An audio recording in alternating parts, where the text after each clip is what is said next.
10ാം ഭാഗം. ജനപ്രിയ സാഹിത്യകൃതികളുമായി ബന്ധപ്പെട്ട ചോദ്യങ്ങളായിരുന്നു. അതിരാണിപ്പാടം എന്ന പ്രദേശം ഒരു നോവലിൽ പ്രതിപാദിക്കുന്നുണ്ട്.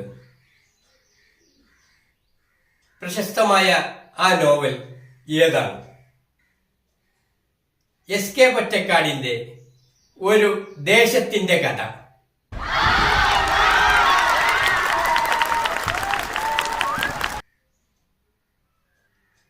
വയനാടൻ മേഖലയിലെ കൃഷിയെയും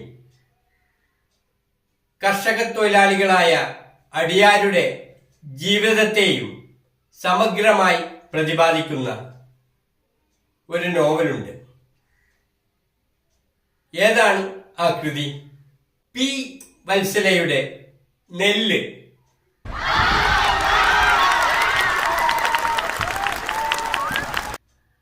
മരുഭൂമിയിലെ ആടുവളർത്തൽ കേന്ദ്രത്തിൽ അടിമപ്പണി ചെയ്യേണ്ടി വന്ന നജീബിന്റെ ജീവിതകഥ ആസ്പദമാക്കി എഴുതിയ നോവൽ.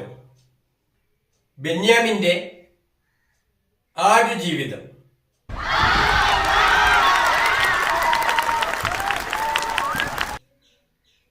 റഷ്യൻ സാഹിത്യകാരനായ ദസ്തോവസ്കിയുടെ ജീവിതത്തെ അടിസ്ഥാനമാക്കി എഴുതിയ മലയാള നോവൽ. പെരുമ്പടവം ശ്രീധരന്റെ ഒരു സങ്കീർത്തനം പോലെ.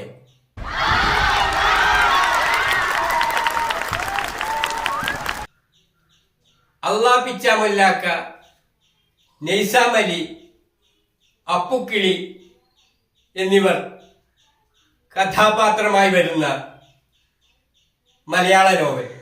ഒ.വി. വിജയന്റെ ഖസാക്കിന്റെ ഇതിഹാസം.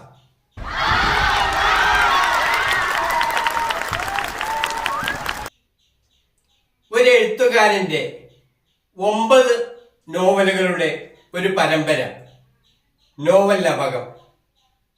അതിലെ ആദ്യ കൃതി ഏതാണ്? ആരാണ് ആ പ്രശസ്ത സാഹിത്യകാരൻ? എല്ലാം മായ്ക്കുന്ന കടൽ എഴുതിയത് സി. രാധാകൃഷ്ണൻ.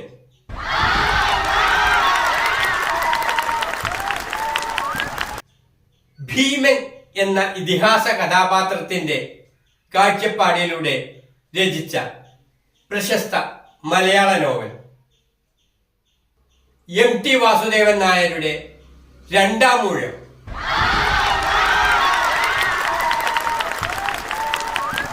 എം.കെ. മേനോൻ എഴുതിയ മലയാളത്തിലെ ബൃഹത് നോവൽ ഏതാണ്?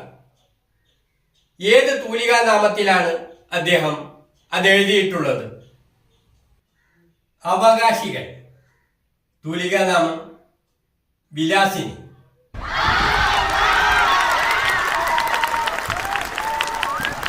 രണ്ട് ആനകൾ. ഒന്ന് കൊച്ചുനീലാണ്ട്, മറ്റൊന്ന് പാറുകുട്ടി. ഏതു കൃതിയിലാണ് ഈ ആനകൾ? വൈക്കം മുഹമ്മദ് ബഷീറിന്റെ ആനവാരിയും പൊൻകുരിശും.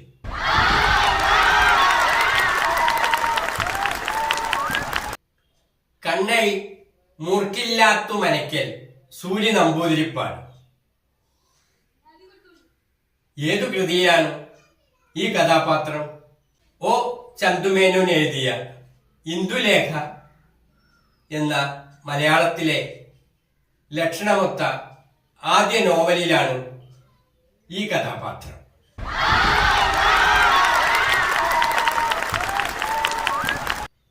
രസകരവും വിജ്ഞാനപ്രദവുമായ വർത്തമാനങ്ങളും വിശേഷങ്ങളുമായി എത്തുന്ന ഈ ചാനൽ നിങ്ങൾ ഇതുവരെ സബ്സ്ക്രൈബ് ചെയ്തില്ലെങ്കിൽ ഇപ്പോൾ തന്നെ ചെയ്യുക. എല്ലാവർക്കും നന്ദി.